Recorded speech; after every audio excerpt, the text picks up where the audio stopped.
बिस्मिल्लाहिर्रहमानिर्रहीम। अस्सलाम वालेकुम नाज़रीन, आप यूट्यूब और फेसबुक चैनल देख रहे हैं। मैं राना उज़ैर हूं।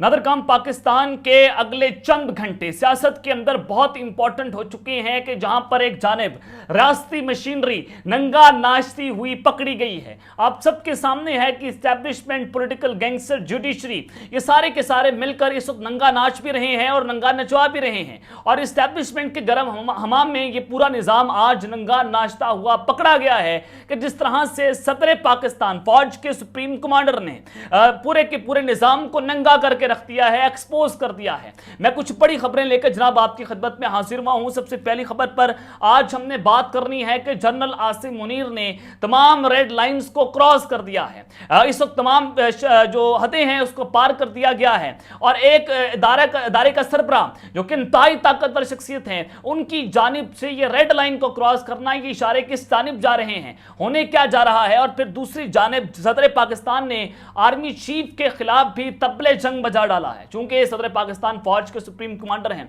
किस तरह से अब ये दोनों एक दूसरे के आमने सामने हैं और क्या सारा मामला है। और एक बड़े इस्तीफे की गूंज भी है। वो कौन सी बड़ी और ताकतवर शख्सियतें जो मुस्ताफी होने जा रही हैं, किस किस को ब्लैकमेल किया जा रहा है, इस हवाले से बड़ी इंपॉर्टेंट डिटेल्स हैं, वो आपके सामने रखूंगा। और फिर जनाब इमरान खान साहब ने अटक जेल के ताले तोड़ दिए हैं और जो इस पाकिस्तान तहरीक इंसाफ का रिएक्शन सामने आया है वो भी इस वक्त बहुत अहम है और वो तमाम तर डिटेल्स आपके सामने वो हकाइक और वो सबूत रखी जाएंगी। लेकिन अगर आपने चैनल को सब्सक्राइब नहीं किया, चैनल को आपने सब्सक्राइब कर लें, बेल आइकन को दबा दें। आने वाली तमाम तरह अपडेट्स आपकी खिदमत में बर वक्त पेश होती रहें।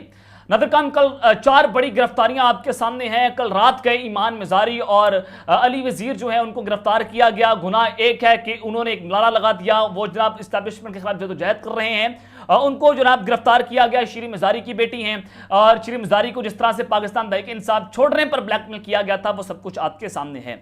जनाब शीरी मिजारी ने इल्जाम आयद किया है कि पुलिस एहलकार दीवार फैलाकर घर में दाखिल हुए और बेटी ईमान मिजारी को घसीट कर साथ ले गए। और फिर उन्होंने कहा कि इमरान खान की गिरफ्तारी के वक्त जो है ईमान मिजारी की गिरफ्तारी के वक्त ये सारे के सारा अमला घर के अंदर आ गया, गार्ड को कैमरे में बंद किया, मोबाइल फोन छीन लिया, दरवाजा तोड़ने की कोशिश भी की। घर में 20 के करीब अफराद घुसे थे और उन्हें 6 खवातीन पुलिस एहलकार को भी घर में देखा गया और पुलिस एहलकार ईमान को घसीटकर बाहर ले गए और मेरे कमरे में चीजों को टटोला और सर्च किया। और फिर उन्होंने कहा कि घर में ईमान और मैं रहती हैं, न जाने क्यों दरवाजा तोड़कर आते हैं। और पुलिस ने बगैर वारंट की ईमान को गिरफ्तार किया और पुलिस एहलकार ईमान का मोबाइल और लैपटॉप लेकर चले गए, मेरा हाथ खींचा और मोबाइल भी लेकर चले गए, कैमरा डिवाइस भी ले गए। अब जनाब इस सब के अंदर ये सारी उनकी एक स्टोरी जो है आपके सामने आई है और ईमान मिजारी आज अदालत के अंदर पेश हुई। बड़ा जारहाना अंदाज था, फिर वही नारा लगाया जिस नारे के ऊपर ईमान मिजारी को गिरफ्तार किया गया। तो वो अपने मौके के ऊपर जो है वो डटकर खड़ी हुई हैं। और फिर दूसरी जानिब जो आसिफ अली जरदारी साहब हैं वो आज एक्टिव हो चुके हैं और उन्होंने आम इंतखाबात की तैयारियों की खुद निगरानी करने का फैसला कर लिया है। पीपल्स पार्टी वफाक की इलामत है, इंतखाबात में पंजाब में भी कामयाबी हासिल करेंगे। आसिफ जरदारी जल्द लाहौर आकर आम इंतखाबात की तैयारियों के हवाले से सरगर्मियों की निगरानी भी करेंगे। फरियाल तालपुर जो कि आसिफ जरदारी साहब की हमशीरा हैं, उन्होंने जनाब ये गुफ्तगू की है। और फिर इस सब के अंदर जो पीपल्स पार्टी लाहौर के जनरल सेक्रेटरी हैं उनकी जनाब ये मुलाकात हुई है फरियाल तालपुर के साथ, जिससे मजमूई सियासी सूरत-ए-हाल और पार्टी अमूर के हवाले से तबादला ख्याल हुआ है। मुलाकात में इत्तफाक किया गया कि आइंदा आम इंतखाबात में मुशावरत से मजबूत उम्मीदवार मैदान में उतारे जाएंगे। अब इस वक्त जनाब ये कोशिशें की जा रही हैं कि पीपल्स पार्टी एस्टैब्लिशमेंट से पंजाब के अंदर फेस सेविंग मांग रही है कि हमें यहाँ पर जो है वो नो गो एरिया जो हमारे लिए बनाया गया है उसको जनाब खत्म किया जाए। जनाब वजारत उस्मान छोड़ने के बाद शहबाज शरीफ साहब जो है वो लंदन चले गए हैं और साबिक वज़ीर आज़म अपने कायद नवाज शरीफ से मुलाकात करेंगे। मुख्तलिफ पार्टी के अमूर पर जो है वो मुशावरत भी की जाएगी और शहबाज शरीफ कतर एयरवेज की परवाज QR 629 के तहत जरिए जो है वो लंदन रवाना हुए और उनके साहबजादे सुलेमान शहबाज भी उनके हमरा हैं। और जनाब ये आपके सामने है कि इस वक्त शहबाज शरीफ साहब की वहाँ पर जाना और नवाज शरीफ के वतन वापसी की जो है उनको लाने की कोशिशें की जा रही हैं और उसका फार्मूला तय किया जाएगा। आप सबको पता है कि शरीफ खानदान जो है वो जब इक़्तिदार होता है तो पाकिस्तान वरना लंदन के अंदर ये लोग सैरे करते हैं। तो ये इस वक्त मुलाकात बहुत इंपॉर्टेंट है। और फिर इस सब के अंदर जनाब जो पॉलिटिकल सिनेरियो बनता चला जा रहा है, शेख रशीद साहब जो हैं उन्होंने इसके ऊपर रद्द-ए-अमल देते हुए कहा है कि 16 महीने में शहबाज शरीफ बतौर वज़ीर-ए-आज़म नवाज शरीफ को नहीं ला सके। अब खुद भी उसके पास लंदन चले गए हैं क्योंकि सारी सियासी बैठकें बेनतीजा साबित हुई हैं और अब सारे ठंडे ठार हो गए हैं। ये जनाब उन्होंने इस पर कहा और फिर कहा कि इलेक्शन का मामला आईनी है और आईनी से ज़्यादा इक़्तिसादी और सियासी बन गया है। इक़्तिसादी और मुआशी हालात संगीन और गंभीर होते हैं। इक़्तिसादी और मुआशी हालात संगीन और गंभीर तर होते चले जा रहे हैं। मसला आवाम को तकलीफ देना नहीं, रिलीफ देना है, क्योंकि गरीब का चूल्हा नहीं चल रहा और आवाम की मुश्किलात कम होती हुई नजर नहीं आ रही। क्योंकि अगर एक महीने में 37 रुपए फी लीटर पेट्रोल की कीमत बढ़ जाए, चीनी और आटे की कीमत फी किलो एक जो है वो कम हो जाए, तो बिजली का बुनियादी यूनिट 55 रुपए फी यूनिट पर चला जाए, तो कोई हुकूमत गर्दिशी करदा कंट्रोल नहीं कर सकती। तो ये बड़ा वाज़ेह आज शेख रशीद साहब ने इसके ऊपर जो है वो बात की है। तो सबके अंदर जनाब जनरल आसिफ मुनीर ने तमाम रेड लाइंस को जो है वो क्रॉस कर दिया है। जनाब वो रेड लाइंस क्या हैं, क्या सारा मामला है, इस सबके अंदर जो हालात हैं वो किस नहज पर जाएंगे, ये इस वक्त बहुत इंपॉर्टेंट हो चुका है। नादरकाम इस सब के अंदर एक सीक्रेट एक्ट कानून एक्ट जो है उसको पास किया गया और सबके सामने है कि किस तरह से उसको पास किया गया। सदर पाकिस्तान की मंजूरी के बाद जो है वो एक खबर सामने आ जाती है कि उन्होंने दस्तखत कर दिए हैं, ये बिल पास हो चुका है। जब तक वो दस्तखत ना करें वो कानून नहीं बन सकता, वो बिल पास नहीं हो सकता। और अगर वो इस बिल के ऊपर दस्तखत ना करें तो वो बेमानी हो जाता है, बिल को वापस कर दिया जाता है। तो इस सब के अंदर एक बड़ा खिलवाड़ सामने आया। आप सबके सामने है कि इस वक्त मार्शल लगा हुआ है। मैं वज़ीर आज़म हाउस को भी आजकल GHQ कहता हूं, क्योंकि निगरान वज़ीर आज़म जो हैं उनके निगरान कोई और हैं। और जिस तरह से KPK और पंजाब के अंदर सारा मामला है अब वफाक के अंदर हो रहा है, अब डायरेक्टली वफाक के अंदर भी इस्टेब्लिशमेंट हुकूमत कर रही है। तो जनाब इस सब के अंदर सदर पाकिस्तान और जो ईवान सदर है उनको संभालना कोई बड़ी बात नहीं है इस्टेब्लिशमेंट के लिए, क्योंकि पूरे मुल्क के ऊपर ये काबिज है। तमाम लोग ब्यूरोक्रेसी हो, पोलिटिकल गैंगस्टर्स हो, इनके हाथों पर नाच रहे हैं, इनके इशारों पर नाचा जा रहा है। तो सदर पाकिस्तान को पता भी नहीं था, उन्होंने दस्तखत भी नहीं किए और उनके दस्तखत के बगैर एक बिल जो है उसको पास कर दिया गया, जिसने इस बहुत बड़ा सवालिया निशान उठाकर रख दिया है। क्या सदर के जाली दस्तखत थे?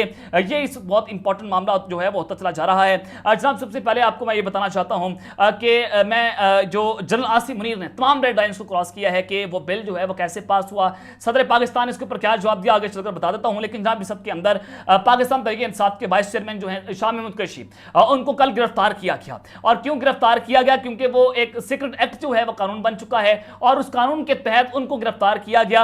और इस पर जनाब शाह महमूद कुरैशी साहब ने अपना बयान जो है वो जारी कर दिया है कि पाकिस्तान का कोई सीक्रेट कोड जो है वो कॉम्प्रोमाइज नहीं किया, पाकिस्तान के मफादात पर कोई समझौता नहीं किया, किसी साजिश का हिस्सा था ना बनने का इरादा है। साइफर केस सियासी बुनियादों पर बनगढ़ मुकदमा है। और उन्होंने मजीद ये कहा कि मैंने अपनी जिम्मेदारी का सबूत दिया और जिम्मेदारी से काम किया।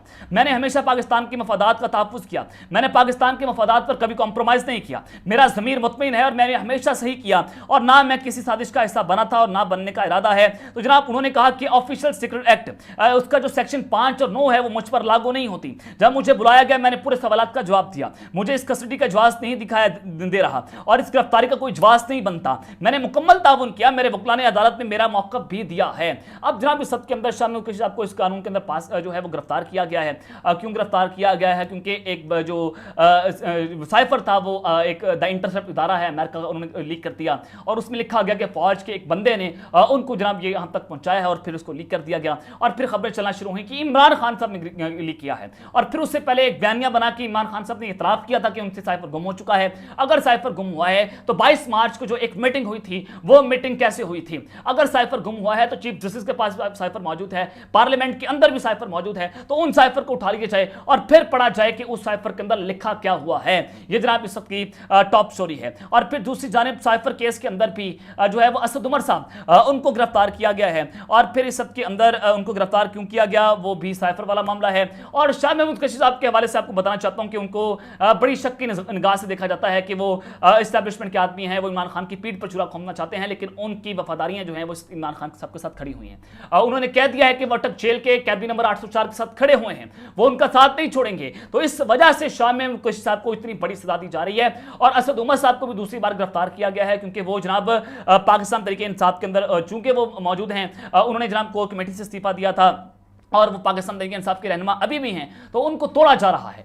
तो उनको तोड़ने के लिए दोबारा गिरफ्तार किया गया है। इमरान खान साहब को साइफर केस के अंदर जो है वो उठा लिया गया है और ऑफिशियल सीक्रेट एक्ट जो है उसकी कम से कम सजा 14 साल कैद है। तो इनको जनाब डराया जा रहा है कि आपको 14 साल कैद जेल के अंदर डाल देंगे अगर आप इमरान खान साहब के साथ खड़े हो जाते हैं, अगर आप नहीं खड़े होते। और सारा मामला आपके सामने कि ये फिर खेल की जानिब जाएगा। और फिर जनाब इस सब के अंदर मैं आपको ये बताना चाहता हूँ कि इमरान खान साहब जो है टूट नहीं रहे जेल के अंदर और उनको तोड़ने के लिए उनको ऑफिशियल सीक्रेट एक्ट जो मुकदमा बनाया गया साइफर केस के अंदर, उनको गिरफ्तार कर लिया गया है कि आप इमरान खान साहब जो है वो 2 मुकदमों के अंदर जेल के अंदर जो है वो उनको डाल दिया गया है। तो ये कानून कैसे पास हुआ? जनरल आसिफ मुनीर साहब ने यहाँ पर तमाम हदें पार कर दी हैं कि क्योंकि वो ऐसे ताकतवर हैं, क्योंकि उनका जनाब पाकिस्तान के ऊपर बहुत दबदबा है, वो जनाब डंडे का जोर है और उस डंडे की ताकत के ऊपर वो पाकिस्तानियों को नचाते हैं। अवाम की यहाँ पर कोई औकात नहीं है, अवाम जनाब यहाँ पर जो है वो बेवकत हो चुकी है और वोट के जरिए तो हमारी कोई औकात नहीं, हम वोट के जरिए किसी भी लीडर को मुंतखब नहीं कर सकते। अब दूसरी जानिब सदर पाकिस्तान ने आर्मी चीफ के खिलाफ जो है जनाब तबले जंग बजा दिया है और उन्होंने जनाब पूरा खेल जो है उसको बेनकाब कर दिया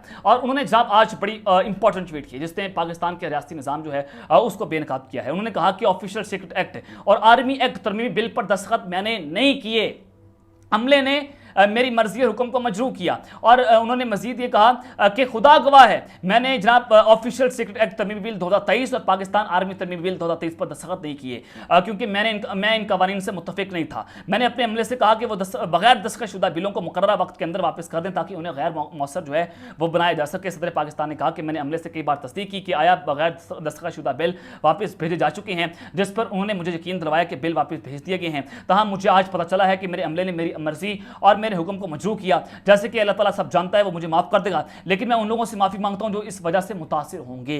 ये जनाब डॉक्टर आरिफ अलवी साहब ने इसके ऊपर ट्वीट कर दिया है। अगर उनका जनाब जी सारा मामला उन्होंने इनकार कर दिया कि मैंने दस्तखत नहीं किए, तो क्या सदर पाकिस्तान की जारी दस्तखत किए गए? और अहमद मीर साहब ने यहाँ पर दावा किया है कि सदर पाकिस्तान अमले के खिलाफ कार्रवाई शुरू करने जा रहे हैं। तो जनाब जराए ये दावा कर रहे हैं कि सदर पाकिस्तान मुस्ताफी हो सकते हैं। अब बहुत सारे जराए सोशल मीडिया के ऊपर जो एक टोला है टाउट सहाफियों का जो कि एस्टैब्लिशमेंट उनको कंट्रोल करता है, जिनको हड्डी दी जाती है और उस हड्डी के खाने के बाद वो जनाब पूरे की रियासती मशीनरी जो है उसकी ईमा के ऊपर पाकिस्तान की आवाम को पागल बनाया जाता है। कहा जा रहा है कि सदर पाकिस्तान को मुस्ताफी हो जाना चाहिए, वो अगले चंद घंटों में मुस्ताफी हो जाएंगे, ये खबरें चल रही हैं। लेकिन मेरे जराए जो ज़ाती जराए हैं वो बता रहे हैं कि जनाब सदर पाकिस्तान को ब्लैकमेल किया जा रहा है कि आप अपने ओहदे से मुस्ताफी हो जाएं, क्योंकि जो उन्होंने किया है वो तारीख में अपना नाम लिखवा चुके हैं और उन्होंने ये साबित कर दिया है कि इमरान खान साहब जो है वो इस निज़ाम के सबसे ताकतवर तरीन आदमी है। जो ये काम कर रहे हैं एस्टैब्लिशमेंट, जो काम किया जा रहा है वो अपने पांव पर खुद कुल्हाड़ी चलाई जा रही है। जो काम इन लोगों ने किए वो खुद गंदे हो रहे हैं और जो गड़ा इन्होंने इमरान खान के लिए खोदा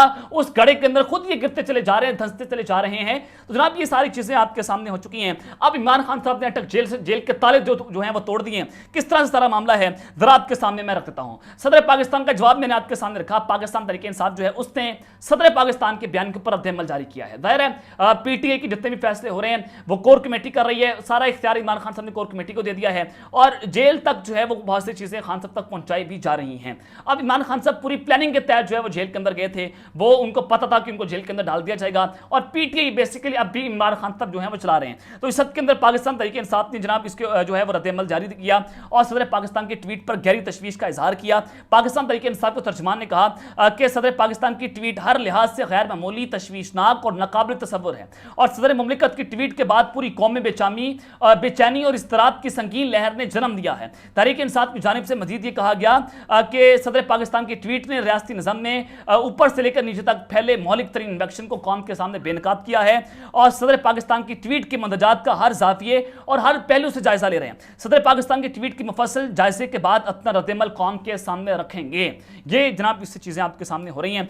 पीटीआई जो है उन्होंने जनाब इसके ऊपर अपना बयान जारी कर दिया है। इमरान खान साहब जेल के अंदर नहीं टूट रहे, वो जनाब शौकत खानम का बच्चा इस वक्त जेल के अंदर डट कर खड़ा हुआ है। आप उसको 14 साल कैद कर डाल दें, आप उसको उम्र कैद कर दें, आप उसको फांसी की सजा दे दें, मैं ये लिख कर देने के लिए तैयार हूं। हालांकि खान साहब जो हैं वो सब जेल के अंदर हैं, वो मुल्क नहीं छोड़कर जाएगा। वो माइक अलाल, वो शौकत खानम का बच्चा जो है वो मुल्क छोड़कर नहीं जाएगा, वो मौत और जो है वो उसको कबूल कर लेगा। तब तक लेते हैं, अपना ख्याल रखिएगा और इस संघर्ष में हर ख्याल के बाद पाकिस्तान जिंदाबाद।